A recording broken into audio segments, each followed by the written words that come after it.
काफ़ी दिन हो गए मम्मी के घर आए हुए। सारे अपने ससुराल का काम छोड़ के अपने घर से यहाँ पर आई हूँ। मम्मी बहुत परेशान थी, इसलिए। भाभी मायके चली गई हैं, इनको खाना बनाने-वनाने में दिक्कत हो रही थी, तो मैं सोची कि यहीं चली जाती हूँ। माँ है आखिर। कल मार्केट गई थी, मुझे एक साड़ी बहुत ही पसंद आई। अब क्या करूँ? सहुरे के पापा की सैलरी नहीं मिल रही, अभी आई ही नहीं। अभी सैलरी आने में टाइम है और कहीं वो साड़ी बिक गई तो मैं क्या करूँगी? बहुत ही ज़्यादा अच्छी लग रही थी। मन कर रहा है कि मम्मी से पैसे माँग कर के ले लूँ। वैसे मम्मी के पास बहुत ही पैसे हैं और मेरे दो तो भाई सरकारी नौकरी करते हैं। एक आर्मी में है और एक दरोगा है। क्या करूँ? जाती हूँ मम्मी से बात करती हूँ, दे दें तो मैं वो साड़ी ले लूँ। फिर सैलरी आने के बाद मैं उनको वापस कर दूँगी उनका पैसा। वैसे नहीं लेंगी तो क्या हो गया? आखिर मैं भी तो उनकी बेटी हूँ। इतना तो नहीं कर सकती, 1,000 की साड़ी नहीं दिला सकती मुझे? चलो, मुझे क्या है, मैं तो दे दूँगी उनको पैसे, मुझे नहीं चाहिए।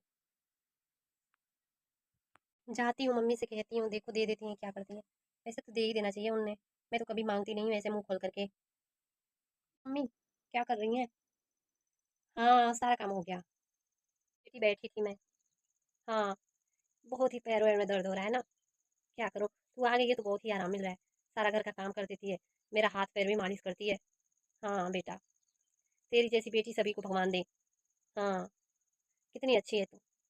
हाँ, बेटी तो कितना मेरी फ़िक्र करती है।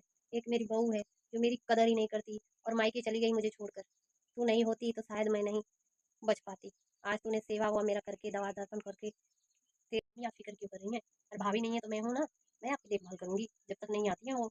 आप टेंशन बिल्कुल मत लीजिए और ऐसे उतरा-उतरा चेहरा लेकर मत बैठ जाइए। मुझे एक काम था इसलिए मैं आई थी आपके पास। हाँ, काम ही था। हाँ, वो क्या है ना मम्मी, मुझे 1,000 रुपए चाहिए थी।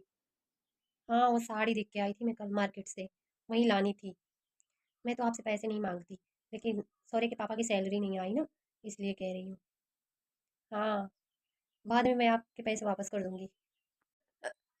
अरे बेटी, मेरे पास तो एक भी पैसे नहीं है और तुझे 1,000 चाहिए, मैं कहाँ से दूँ? जानती है कि मेरी तबीयत खराब है, कितना पैसा लग गया मेरी दवाई में, मैं कहाँ से दूँ? हे भगवान! इसकी नीयत अब धीरे-धीरे खराब हो रही है। आए हुए 2 महीने हो गए ना, इसीलिए। अब मैं ज़्यादा दिन इसको नहीं रोक सकती।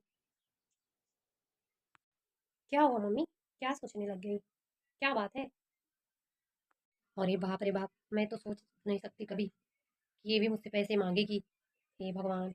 मैं सारे पैसे बचा कर के अपने नाती-पोते और बहू के लिए रखे हैं। मैं तो सपने में भी नहीं सोच सकती। बेटे, बहू और पोते ही मेरे काम आएँगे। ये मेरी बेटी कितना काम आएगी। वो मायके गई है तो आ ही जाएगी ना। मैं तो इसे एक नौका नहीं दूँगी। अरे बेटी, नहीं है मेरे पास पैसे। तुझे रहना है तो रह, नहीं तो जा तू अपने ससुराल। मेरे पास इतने पैसे नहीं है। हे भगवान! कैसी माँ है मेरी। मैं इनको अपना समझ कर के अपना ससुराल का सारा काम-धाम, अपना घर छोड़ कर आई इनको सँभालने के लिए कि मेरी भाभी नहीं है, मैं चल के सँभाल देती हूँ। और 1,000 में इन्होंने अपनी औकात दिखा दी। कौन होगा भला इनके जैसा? सच में बेटियाँ शादी के बाद पराई ही हो जाती हैं। ये मुझे कुछ नहीं समझ रही हैं, लेकिन मैं इन्हें बहुत कुछ समझती हूँ। अपनी माँ समझती हूँ।